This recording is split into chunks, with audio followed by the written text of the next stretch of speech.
Hello, Hero Collectors here. How's it going, everybody? Hope y'all are doing fantastic. I know I am. And yes, today it's finally the time to review these three Marvel Legends 12-inch figures. We have the MCU Black Panther figure. We have the San Diego Comic-Con exclusive, I want to say 2017 Daredevil, and the red Deadpool. Now, I'm going to be reviewing these three outside of my normal light box space, so hopefully this goes fairly well, and it's an end of an era. I'll talk more about it at the end. We're going to start with Black Panther, then go to Deadpool, then go to Daredevil. So without further ado, let's get into the review.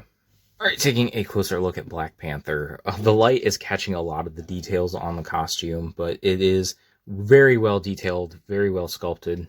Kind of look at the head here, you can see all the different details throughout it. Kind of bringing them around to the back. Looking pretty sick. So yeah, you can just see all the little bits of texture on the costume. This was the only figure from the MCU to be made in the 12-inch line. See all the hits of silver. That's really the main set of paint apps, is the bit of white on the eyes and then silver. So you just kind of pour over all the details and whatnot. Coming down here to the feet, to the toes, all kinds of little bits of detailing. You know, this is a very simplistic costume design, but yet very well detailed. I like how it turned out here on the figure. Looking very, very good. And especially like just overall the costume design for the actual Panther mask. You can see the nose and the way the jowls kind of go. It just looks very, very good in figure form. But yeah, looking pretty sick. Let's go over the accessories. So first off, he does come with a Wakandan spear. I can't remember if this is meant to be Killmonger's spear or the spear he throws in the final battle, but it's alright. The silver here is a little too bronzy for my taste, but I don't think it looks too terrible. It's got some nice detailing there on the grip. He does have a set of clawed hands, you can see there, and then he does have a set of grip hands for the spear, as you can see, all painted very well with the nails. And then he has a set of fisted hands, which only have the thumb painted, but they all look pretty good. They all hinge up and down. And then for the last accessory, we have the T'Challa head sculpt, which not the greatest likeness. This is before they started implementing the digital face printing technology, but I think it still looks okay. It's not the worst. Oh, come on. It doesn't want to pop in. Head sculpt that I've seen from Hasbro, but still not the greatest likeness overall, as you can see there. But yet far better than the Steve Rogers and Iron Man, the Tony Stark in this line. So there is that. Let's put the normal head, the masked head sculpt back on. And now let's go over the articulation of this figure. So he can look up, whoa, without popping off the head. He can look up that high, which is pretty good. Can look down pretty far, and of course look side to side. No real pivoting. He's got butterfly joints that allow the arms to go in a decent amount and back a little bit when you really use it. And then our shoulders go full 360. They can go about up to 90. He's got a bicep swivel. This is a pinned figure because this is before they were doing the pinless technology, so he can get double joint in that far. Like I said, all the hands hinge up and down and up there.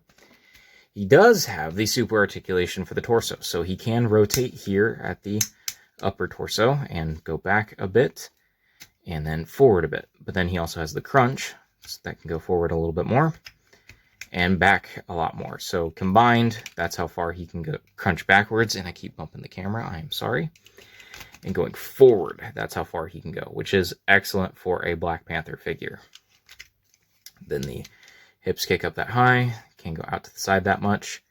He's got a full swivel there at the thigh, double jointed pin knees, like so. Cannot kick his own butt. But then he does have a boot cut here. He's got feet that go down that far, they go up that far. He's got ankle pivot, and then he does have a very tough toe hinge. Go up like so and down like so, looking very good. So all that out of the way, what are my final thoughts on this Black Panther figure? So, Black Panther is an odd one. The only MCU figure in the line of 12-inch figures. It is an oddball, but I don't think the costume really stands out too much. Like, say, if you were to take an MCU Captain America and put it in with a bunch of comic figures, it would look a little odd, but the fact that Black Panther here is just a little bit more detailed than the comic book would be, I think you can blend it in with the rest pretty nicely. The articulation's excellent. He comes with all the sets of hands I would want. The T'Challa head sculpt, not the greatest. The spear is nice. It didn't need to be included, but I'm glad that they did. You know, I think it's just a very good overall package for Black Panther. I don't have a lot of complaints, really. All the articulations there that I like. He poses really well. I think the biggest thing is that he's just an oddball figure in a line of comic figures. Does he have the fun factor? Oh yeah, it's a more articulated Black Panther figure than we've gotten for comic or MCU in the 6-inch line, and it's all used to great effect. Like, he has some great range, so it gives a very engaging time when taking photos.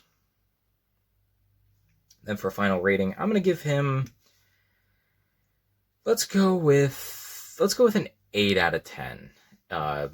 With 5 being, you know, my average for a figure. If you can track this down for a decent price, like this whole line, if you can find any of them for a decent price, I think you're in for a good time. If you can find them for 40 or 50, I think you're still going to have a good time posing him around. I honestly can't remember what I paid for this guy. It's been a minute, so I can't remember. If you go back on my videos, I might have said, but yeah, I think this is a great Black Panther figure. All right, taking a closer look at Deadpool here, you can see this is a classic red and black costume.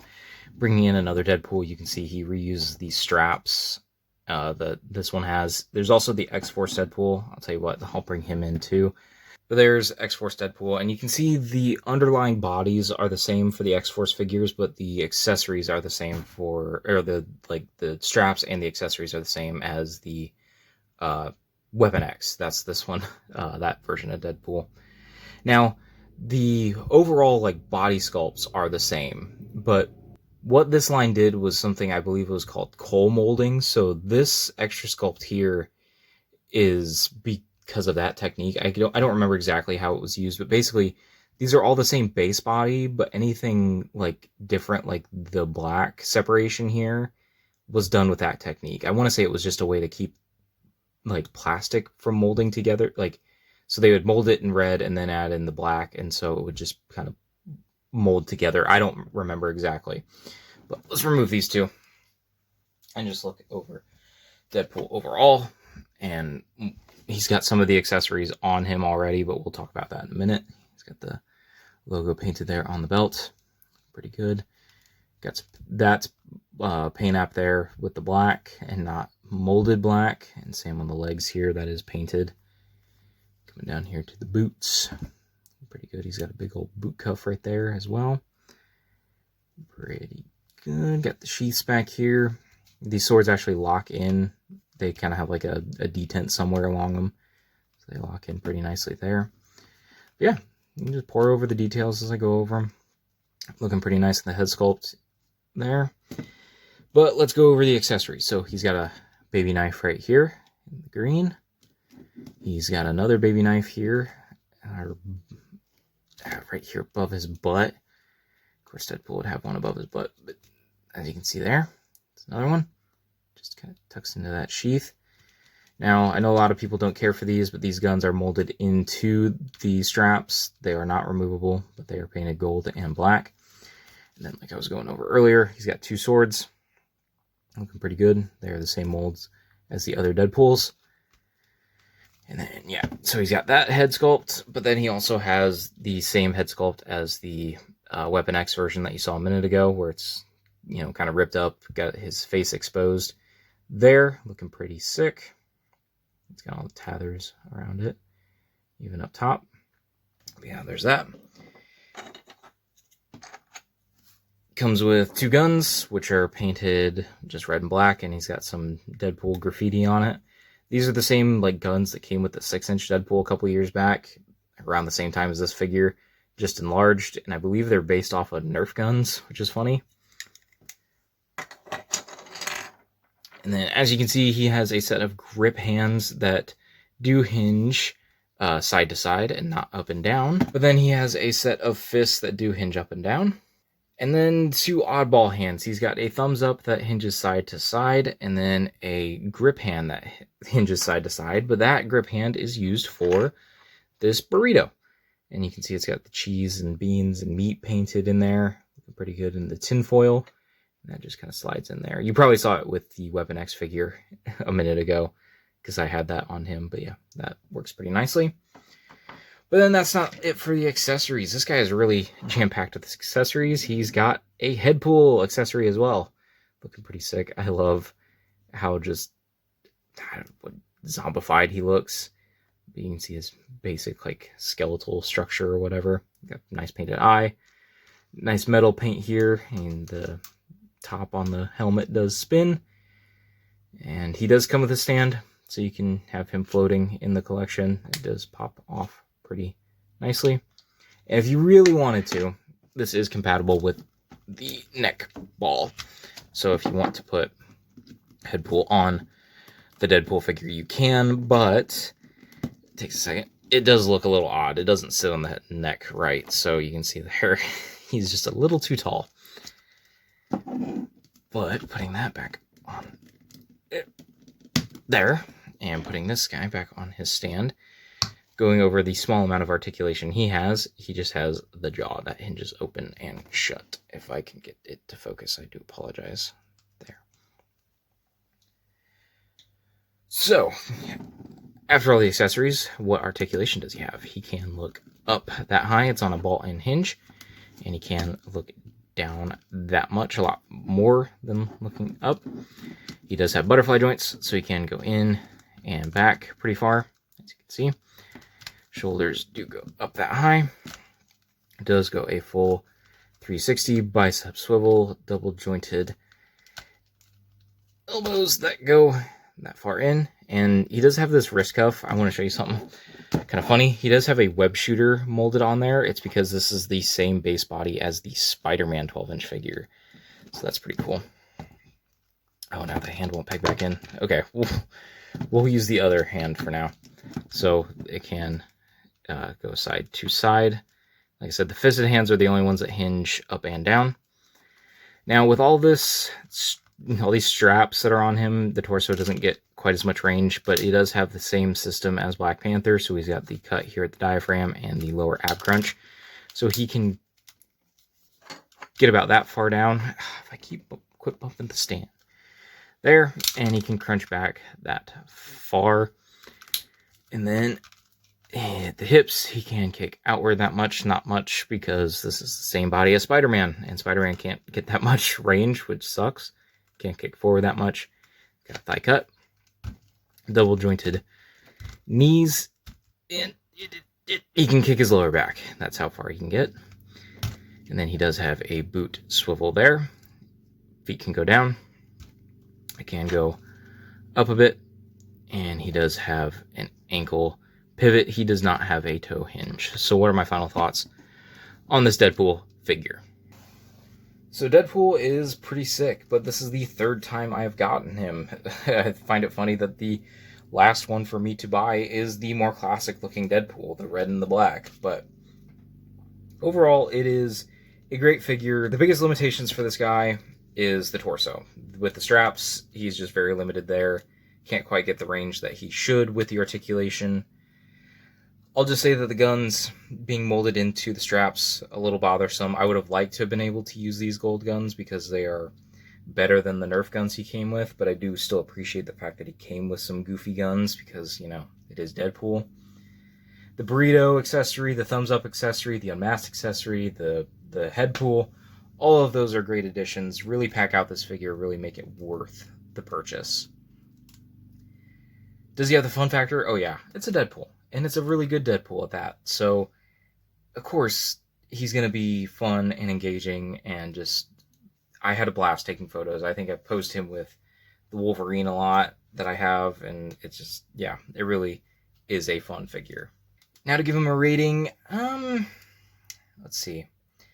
I will go with an 8 out of 10 as well.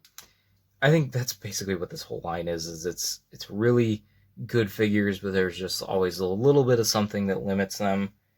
So yeah, 8 out of 10. He could be a little bit better. If you can find him for 40 or 50 again, I think it's worth it. He can go from 60 to 80 and then upwards of like 150 I've seen. I actually didn't personally find this guy in the wild. My buddy SummitSpidey found him for $50, which was a really good deal. So yeah, if you can find it for 40 to 60, I think you might be happy with your purchase if you're collecting this line, but don't pay the 80 to 100 and some odd dollars if you are hunting him. It wouldn't be that worth it.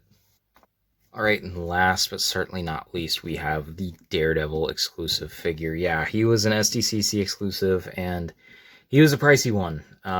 If you want to track this figure down, you're going to pay, a higher amount. I managed to sell a bunch of stuff on Mercari and use the credit that I got to help pay for this figure, so that made it a little bit easier. But yeah, it's going to be a hard one to track down, especially at a good price, just as a heads up. But going over the actual figure, it is on the same base body that you saw Deadpool on, just, without all the extra molding, like we talked about. And kind of going throughout, he does have new forearms. We'll go over those in a minute, but you can see how those are painted a more metallic red than the rest of the body. Some black straps on there, even some shading in there. Come down, he's got this harness with the holsters for the batons. Go over those in a second as well. Coming down here, the boots do seem a little big for the body. They really just kind of seem very extra wide, if you can kind of see what I mean here. Pulling it back a bit. It does throw off the look of it, but the boots themselves look pretty good. They've got a nice wash to them. It's in a bit of black paint at the bottom. Otherwise, they're just molded in red, like the rest of the figure. He, of course, has the double D's on the chest. And then coming around the back, not a lot to look at here. But yeah, going over accessories, of course, we have the batons. As you can see, those are painted or molded in a metallic red, but painted black on the grips, which you can see is kind of chipping away because of me putting them in the hands. But then, he does have a set of fists on the figure, but he also comes with a set of grip hands that look pretty good. All the same paint that you saw before, the black straps, the metallic on the back of the hands. But getting into some more different accessories than we've seen from this line, the forearms do detach. Now, I'm going to give you a warning about this. When you do that, you have to be very careful not to angle the arms back. It's the easiest way to actually get the forearms to pop off, but in doing so, I actually started ripping the plastic of the actual hinge here, and I don't want to damage that anymore. So, as you can see, it kind of splits there at the forearm. Let's pop the hand out first, oh crap. So it just takes a bit of doing to get it off, but it's a very tight connection, which I appreciate, so it's not just going to fall out, but it becomes very difficult to get out of the figure itself. Okay, there. So there you can see how that works there. It just kind of slides over the forearm, and it does have an R molded into it, so when you take these off and get them mixed up a bit, you can put them back in the proper place. But putting on these other forearms, you can see he has a set of wraps that are bloodied, which I think is why this has the advantage of being a SDCC exclusive, is that they could do that. So yeah, it's molded in that tan color, but then it's got the blood painted on that. And I think the fingers are molded separately and then just, kind of glued onto the fist. But yeah, they look pretty sick, and I do appreciate that. I'm not going to swap out the other forearm, but what we can do is show off the other one. As you can see, it's got that same kind of paint. I don't think it's it's not the exact same deco, but it is painted very similarly. And then, of course, he has to have the grip hands because he can use the batons with these hands as well. So I like that a lot. But then going over the last accessories, we've got this head here, the masked head that looks pretty good. I will say the lips are a little too pink, but you can always swap that out for this head. It is a battle damage, kind of roughed up Matt Murdock, looking pretty good. Again, the lips aren't the greatest, but I think they look better on this head sculpt. He's got the red hair that does have a wash through it. So let's actually just swap it out really quick there. Yeah, plug it. Come on, plug it back on. There. Okay, now it's back on. Now it's on. You can see that. And then the last accessory is a mask that he can hold when you have this head on. It just has a flat area here so you can slide it into the grip hands and you can just carry it around with him. So that's all pretty dope. I like all the accessories that this guy came with. I don't think they could have really added any more. But now, with all of that out of the way, let's go over the articulation. His head can look down a little bit. It does look up on a ball and hinge, just like Deadpool. And, of course, side to side. And the arms go up that high. Full rotation. Butterfly joints, both in and out. He's got the super articulated torso, which we'll be able to demonstrate better than Deadpool. So he can crunch forward that far with just the top joint. Can crunch backwards that far with just the top joint. And he can get rotation. Does make a clicking noise every now and then. And then with the bottom, he can go that far. And that far back. Now together. That far. And that far forward. So pretty good range there. The belt is going to get in the way. Or the harness is going to get in the way when you go to articulate the hips. Of course, with the batons as well, so we can go out that far, kick that far forward, thigh swivel, double jointed knee, can kick his lower back, a boot swivel, feet go up, they do go down, and he does have ankle pivot, no toe hinge. So what are my final thoughts on this Daredevil? It is a shame that a figure this good was made into an SDCC exclusive. I think it would have been better if they used one of the Deadpools, like make the Weapon X version of Deadpool an exclusive, because this guy is sick. I think my biggest complaint with him is the boot proportion to the rest of the body and the swapping of the forearms. It is just a little too tough and has damaged my figure, so it makes it very scary to try and swap those out. Otherwise, this is a dope Daredevil figure. I love this figure. It takes some cues from, kind of the Netflix stuff with how some of the armor bits on the costume are designed, but also is very comic booky. And I love the options of the wraps, the damaged face.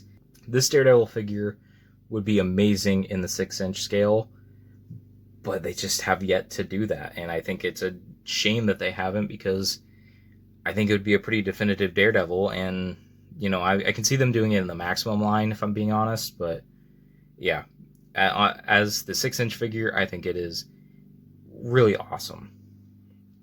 Fun factor, oh, absolutely. All the accessories, he was a blast to pose around. I love this figure so much. And for a final rating, I have to give it a 9 out of 10. It is not perfect, but for how much fun he is, for how good he looks, it is such a dope figure. Now, the problem is it's going to be a hard one to track down. It's going to be an expensive one to track down. That is a huge detractor, but once you have it in hand, I would say it's a pretty satisfying Daredevil to own. Alright, and that was my review of these 3 Marvel Legends 12-inch figures. Black Panther, Daredevil, and Deadpool. I really tried to do the Wakanda Forever for Black Panther, but it doesn't quite work out. But for the other two, I think with the weapons, it did work out fairly well. Let me know what you think down in the comments below. Did you ever pick up any of these figures? It's a little bit harder to track down this line, but somehow I've managed to do it, and that leads into what else I have to say. I will be doing some shelf updates very, very soon, and these will be completing the whole display for the Marvel Legends 12-inch line. So make sure you are subscribed, because I will be doing that very, very soon. And yeah, while you're down there, make sure you are leaving a comment and liking the video, and I will talk to you all in another video, another post, another time.